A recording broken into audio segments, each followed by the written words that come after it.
It was a real slow progression of my vision loss. It took about 10 years or so. The first eye went, lost vision in it, and then another 12 years or so for my second eye, and at that point I became legally blind. I got both my bachelor's and master's from Rice in electrical engineering. After school, went directly to work for NASA Johnson Space Center and ended up working for a total of 35 years before I retired in 2017 from NASA. We actually had our very first iBlind users group meeting. It was only the iPhone, we called it the iOS Blind Users Group. We started out with those 5 people, and now this past year we estimated that we've had an outreach to about over 7,000 people. Michael enjoys traveling, mountain hiking, rock wall climbing, cross country, skiing, kayaking. Maybe one day you'll be the first blind guy in space. Sometimes initial challenge may be just to get out of the house and walk around the block. To do any of those, first there's got to be this desire or passion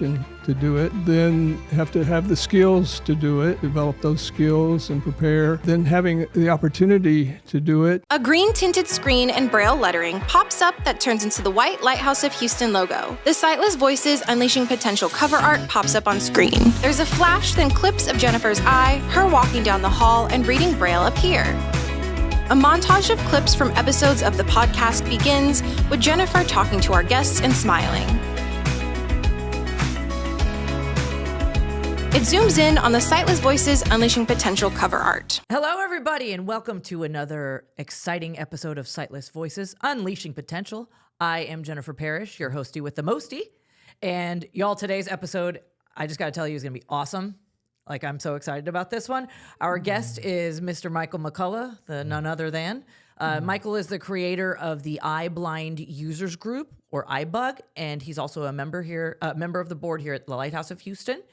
Michael's going to share his absolutely incredible journey of traveling the world and experiencing thrilling adventures like skydiving, all while being blind. We'll be discussing themes of independence, empowerment, and the importance of pushing boundaries. So before we get started today, as always, we're going to describe our set for the blind and low vision viewers here. We are sitting in blue chairs with wooden tables next to us. We have a white brick background, blue lights, and a neon lighthouse sign. Michael, thank you so much for being here today. Boy, we've been trying to get this one going for a minute. So thank you for being here.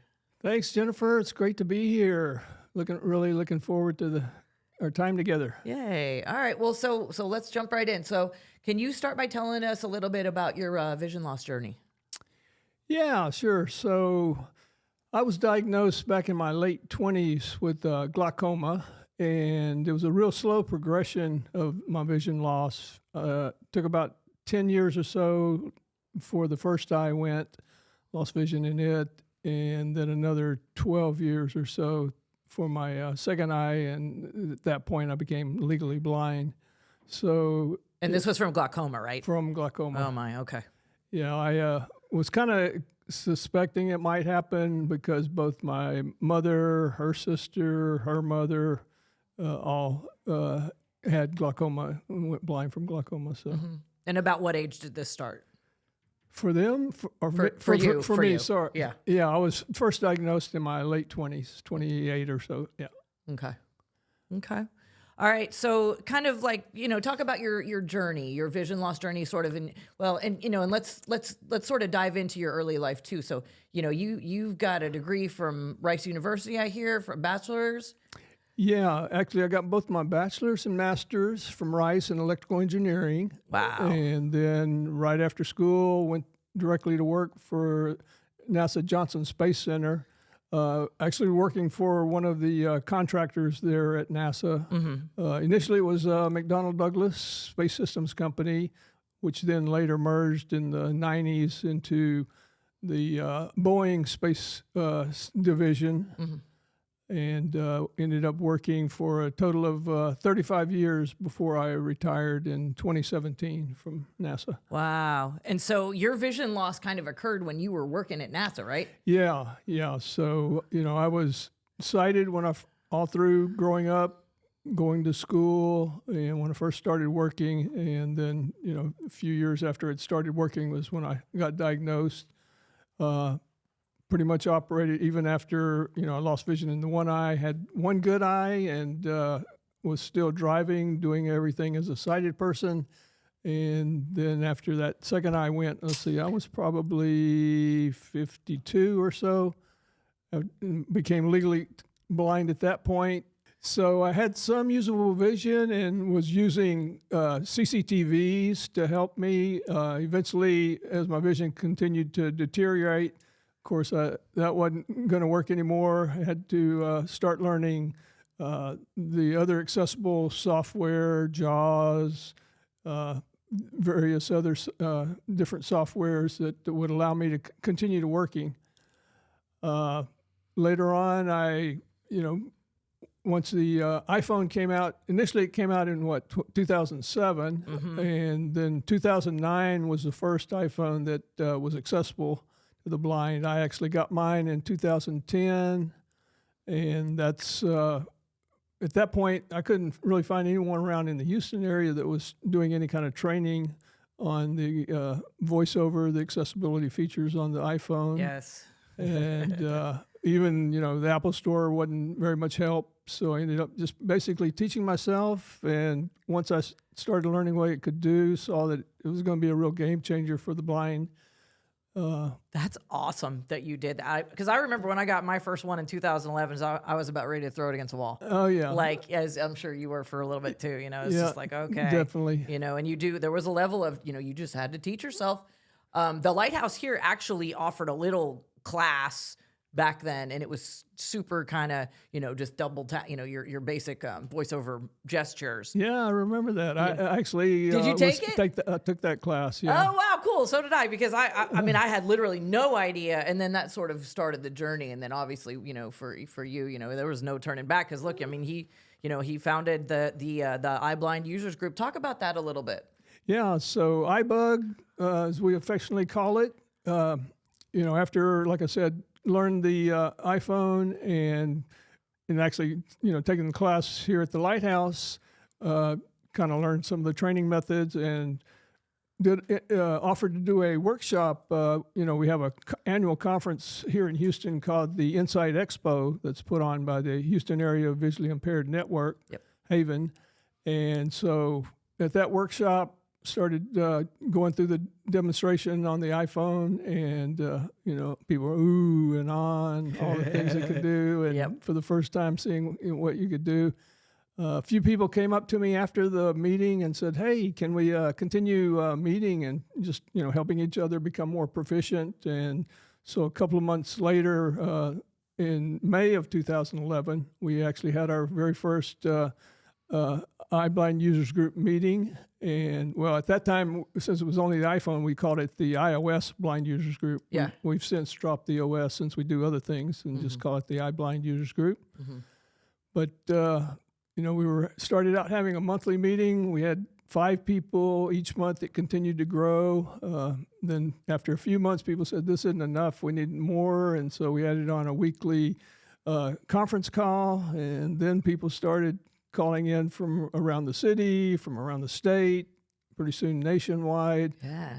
And, within a year, we started adding on more and more training. And so we pretty much do training on all the different Apple products, all the Android devices, smartphones, tablets, the Alexa devices, and other Android-based products. And so that's basically, iBUG does all that training. We do 12 different training sessions a month. Wow. And, and part of our mission statement is promoting the social integration of the blind. And we believe that you can use the technology. And so utilizing technology, we were able to start doing social events that, help you book tickets online, make reservations to go do things, go to the movies, go to restaurants, all that kind of thing. And so different social events. And now we do everything we do now is virtual, all the training and the different events we do. We were doing a lot of hybrid events, the ones we were doing here locally, and simultaneously doing conference calls. And, we had started using Zoom probably a year or so before COVID happened. And of course, that was an easy transition for us then to just move right in and continue working all virtually. And then we realized that, hey, we can do everything we were doing virtual. We don't really need to meet in person, and save people from having to, make rides and get around and do things. And gradually over time, we started out with those 5 people, and now this past year, we estimated that we've had an outreach to about over 7,000 people. Wow. Actually internationally. Worldwide. Yeah. So that's amazing. it's come a long way. I never thought it would have, been this. Coming up now here in this coming May, we'll be coming up on our 14th anniversary. Yeah. Wow. Congratulations. And it really is so useful. And I hear you even recognized, you received the CARE Award from the the Mayor's Office for People with Disabilities. Yeah, I think that was back in 2014. Yeah. So we were looking at various technology that Metro had, including their websites and bus beacons and different things like that. So that was all part of it. And also the mayor had, appointed me to be on the Houston Commission on Disabilities, did about a 3-year term on that, and was able to utilize, some of my skills there to help others through that to get, provide advisory information to various other city organizations, and especially my main focus while I was on the commission was to look at travel and training. Mm-hmm. So that's what that MetroLift is offering now, the travel training? Yeah. So I was actually one of the... So talk about that a little. Yeah. Because it's cool. This is a good thing. Yeah. So Metro, if you, new to Metro, then you want to learn how to use the bus routes or the rail, you can request someone to come out from Metro, and they'll, go with you from your home, get you to a bus, your nearest bus line, and learn how to plan out a trip, and do the route, get to wherever you want to go. So, and then they'll actually, ride with you and help you initially the first couple of times, and then that way you feel very comfortable, independent on your own to do that. And so I was able to do that and organize some group training sessions too, to ride the Metro Rail after a while when they were providing that. So it worked out pretty good. Wow, that's a lot of stuff. And on top of all of that, in case that just wasn't enough for you guys, Michael enjoys traveling, mountain hiking, rock wall climbing, cross country skiing, kayaking. You're about to go to the moon, you think? Yeah. I would love to do that. I know. Hey, with this NASA cred, maybe one day you'll be the first blind guy in space. Good Lord. But so talk about some of your most memorable travel experiences and adventures. Okay. A couple of them come to mind. My favorite thing to probably do is hiking. And so some of the ones that were the most difficult and most rewarding to me, back in 2019, summer of 2019, June, I, along with a team, went hiking along the classic Inca Trail to Machu Picchu. That's a 4-day hike, about 27 miles. You end up crossing over two almost 14,000 feet peaks to get to Machu Picchu. Wow. That one was, I spent probably a year preparing, training, finding human guides that would basically, when you're mountain hiking, it's not practical to use a white cane. Yeah. I know some hikers that have guide dogs that are able to do that, but I'm not a dog guide user. And so I use human guides, and they're basically, I usually have a minimum of two.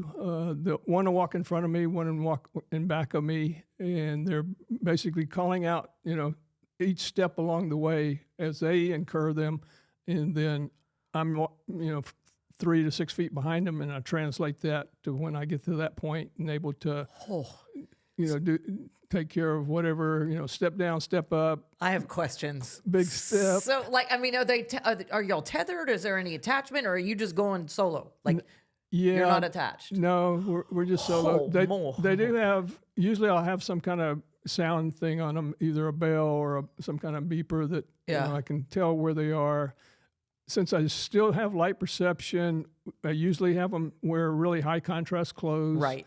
So your bright yellows and oranges and stuff. I can tell if they go, if they move left, right, I can tell that. But as far as up and down, but I'm also using 2 trekking poles, and so those are used not only for to help me have balance and all of that, but also I'll use one almost like a white cane. Right. I'm feeling my way. I mean, I don't take a step until I've tested it first with one of the poles and know exactly how high I need to step up or step down or how wide the step's going to be. Because you never know. Sometimes you just have maybe a 2-inch little lip of rock to step onto, and so you got to. Yeah, I mean, oh man, I'd be terrified. Wow, this is so and I'm pretty adventurous, and this is cool. Like this is very, very cool. But the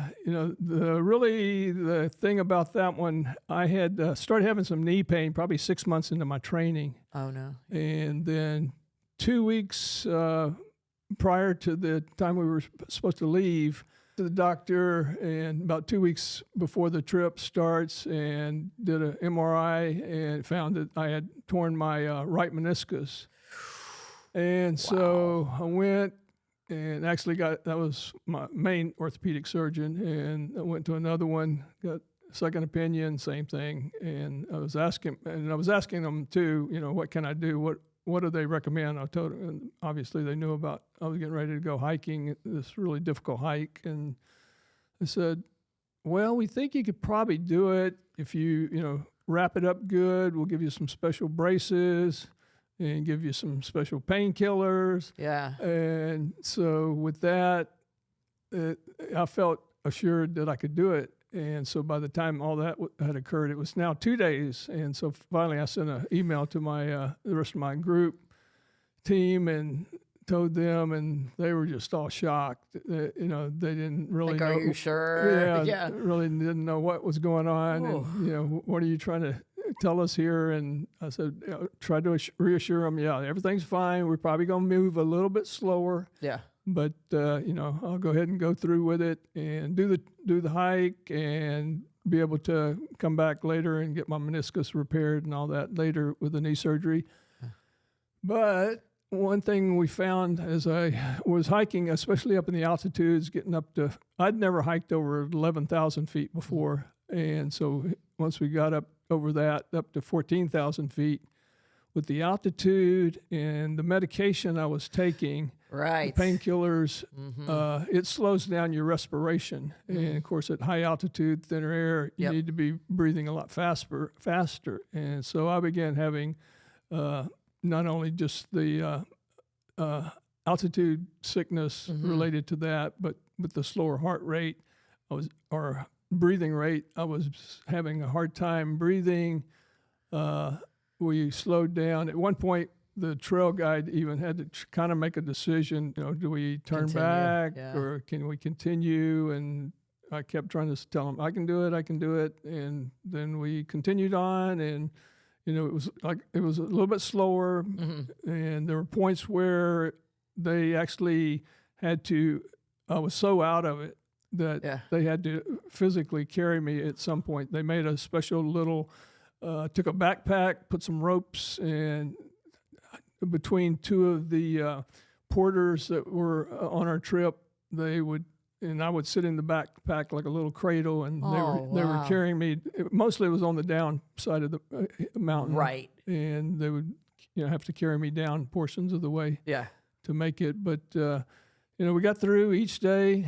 It was always took us longer than a sighted hiker would take, and then but we made it, and when we finally got to the end, and it was just the most thrilling thing for me to know that at the end of a year of training and all the preparation that we had done, that I'd reached that goal, and just just not only just proud of what I'd done, just really excited, and just knowing that others that had heard about what we were doing and had, were wanting us to make the trip, and a lot of them warning, how are you going to do this? And, you're crazy. And, just to do that, even as a blind person, but then to do it with the knee issue. Yes. Yeah, that's double. Was Wow. kind of crazy. But, we successfully made it. And so.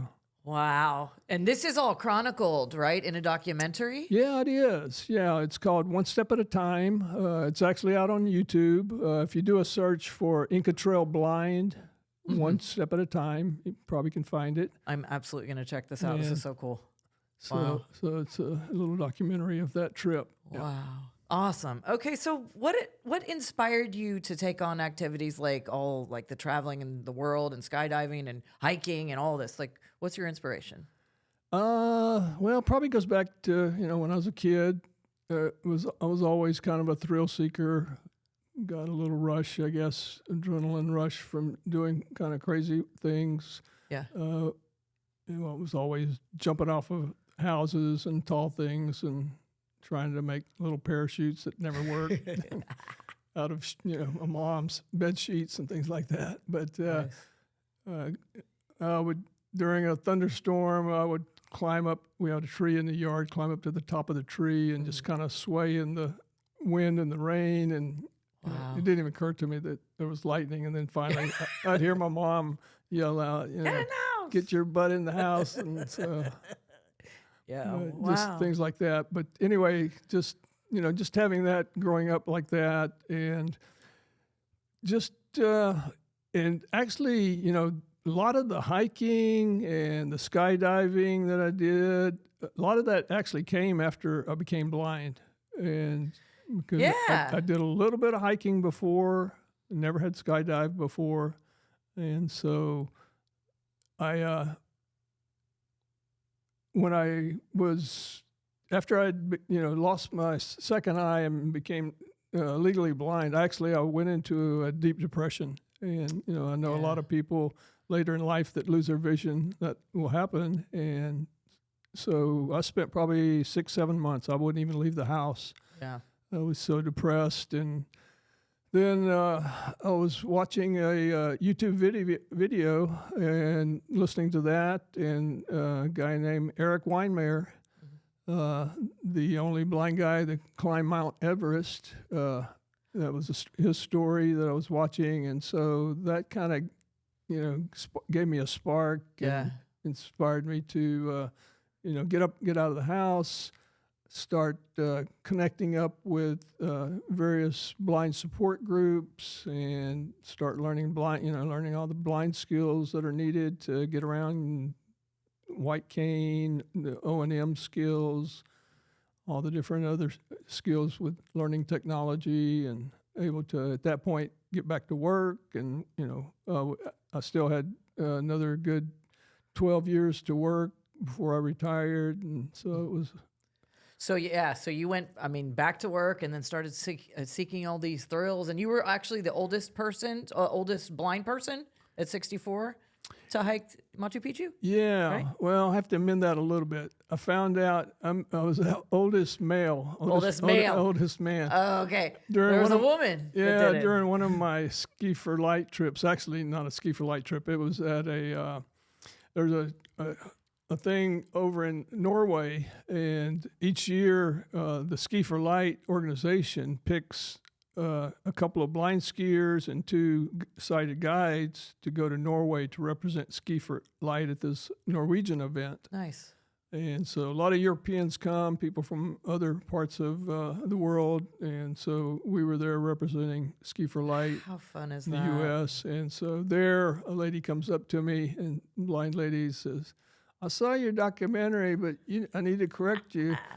I hiked the Inca Trail, and I was 65. So, so she's the oldest female that we could find on record, and I'm the oldest male. Oh, wow. Well, that's still pretty awesome feat there. So, and so let's talk about, kind of preparing for sort of this stuff. how did you prepare, for these adventures and all this cool stuff? And what challenges did you have to overcome? So, yeah, I'm glad you asked that question because, preparing, developing skills to do anything, I kind of see, taking on any kind of new thing, whether it's an adventure, going hiking or skydiving, or I know you like to sing, and as a musician, it takes practice. You can't just show up at some concert and never have had rehearsals and things like that. Exactly. And same thing with I couldn't just show up one day at Peru and get ready to hike. Yeah, I'm ready to go. So didn't you I remember, I follow you on social media, didn't you do like the stairs at some sort of medical facility? Yeah, I always saw you checking in there. I was like, that's pretty cool. So over a period, like I said, starting about a year out, I found several people that wanted to go with me, and they were going to be my sighted guides. They also helped train me. Especially, we took some trips going over to Colorado and Utah to do some practice hikes in mountains. But here and at home, things I could do on my own. Of course, going to the gym several times a week, and as you mentioned, doing the stairs. There was a 14-story building not too far from me that I'll walk down to, and start out little. Probably 6 months out, I would do like 10 flights of stairs, and then add on a extra 10 flights every week or so. All right. And gradually built up where I could easily do 100 flights of stairs up and down a couple of times a week. Get that and so stamina up. that was probably the key thing because Machu Picchu, and even most recently last summer I did the hike across the Grand Canyon rim to rim. Yes, I saw that too. That was wild. So both of those, there's a lot of steps involved in having to build up your quads and all your leg muscles, and so. How was the knee during that? And actually, I had to end up having a total knee replacement on that right knee the year after getting back from Machu Picchu. Yeah. But that had all healed, and I was in good shape, to do the hike across the Grand Canyon. Yeah. So that was another great adventure. Yeah, exactly. I could do 5 podcasts with you on them, I swear. Let's talk about technology and sort of independent traveling and like navigating the airports. Like how is that for you? And do you use like things like Ira, or do you just go up and say, hey, I need assistance? Even myself, I love to travel. I don't do it a lot because I'm still creeped out by doing it solo. I just am. I don't know. It's just some weird blind phobia I've got. Like I just feel weird doing it. So I want to hear how you did it. Yeah. Well, you mentioned several things, and I'll probably do a little bit of all of the above. Okay. And just depending on how much time I have. Sometimes if I know I have plenty of time, then I'll use just. Most airports now have the IRA service, and so of course that's where you connect up with a live agent that's able to see through your camera, and you're holding your camera up, and they're describing what's ahead of you. So are you walking with your camera in your hand and like up to your I'm just really curious about how this works. So I'm got my cane in one hand and holding the camera up in the other hand, and where's your luggage? And my luggage is checked. Okay. I've got a backpack on. Got it. Backpacks are the best. That's my carry-on. When you're blind. Yeah, yes, definitely. So you can use your hands. And so I'm able to navigate the airport pretty well.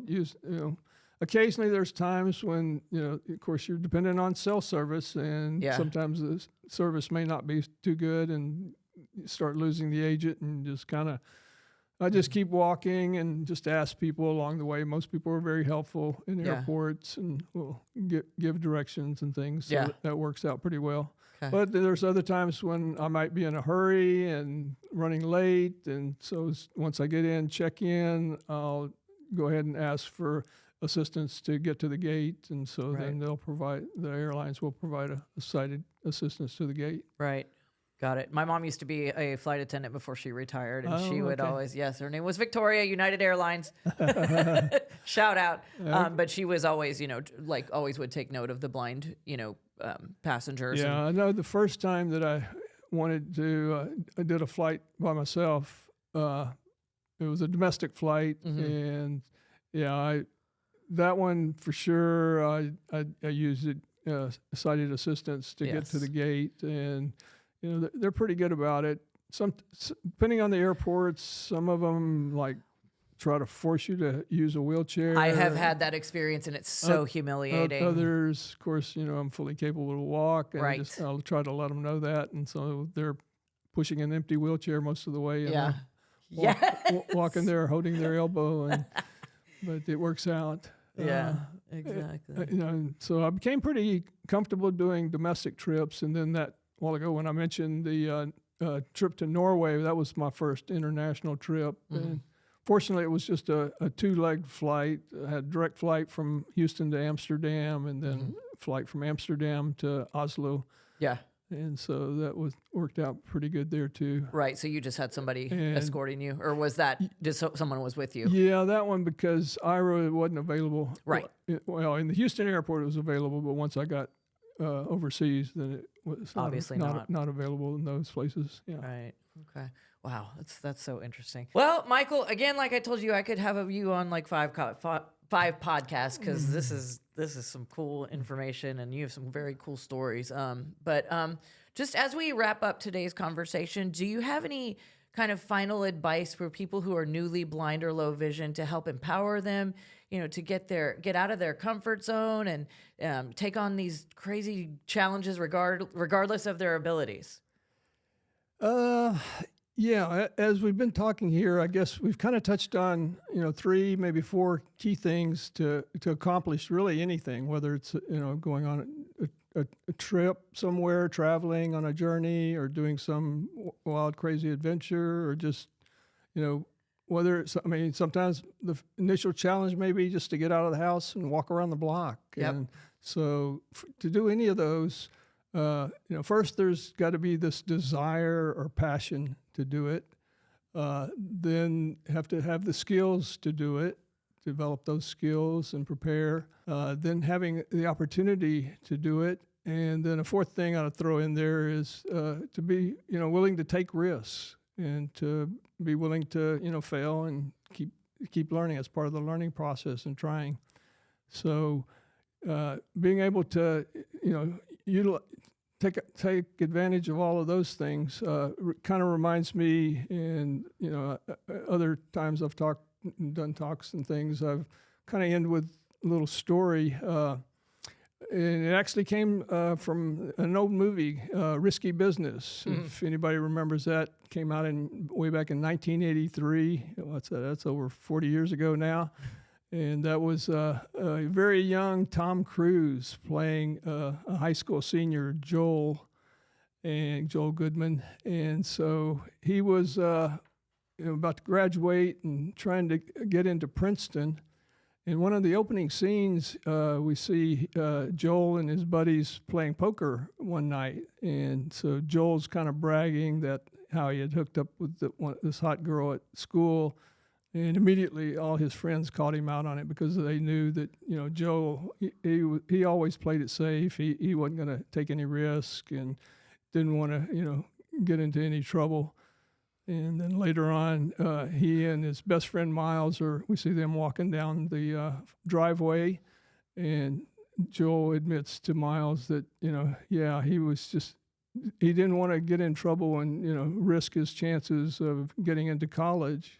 And so trying to explain it to his best friend, and to which Miles replied back to him. He says, Joel, sometimes you just have to say, what the f***? What the f*** gives you freedom? Freedom brings opportunity. Opportunity makes your future. So just need to jump out there, go into the future, take those risks, and go on that adventure. Absolutely. I couldn't have said it any better myself. And you'll probably have to bleep that or cut Nah. that. Hey, this is rated TV 14. And we thank you so much. I have so much admiration for you. You're excellent. Now I'm inspired to go take a solo trip. I really feel like I need to go do this. So to our listeners, we hope that you found this episode with Michael McCulloch both thrilling and inspiring. I sure did. Stay tuned for more episodes where we continue to explore stories that matter, of course. Be sure to check out our other episodes wherever you get your podcasts and also on YouTube. Follow the Lighthouse of Houston on social media for updates. And until next time, guys, take care of yourself and each other.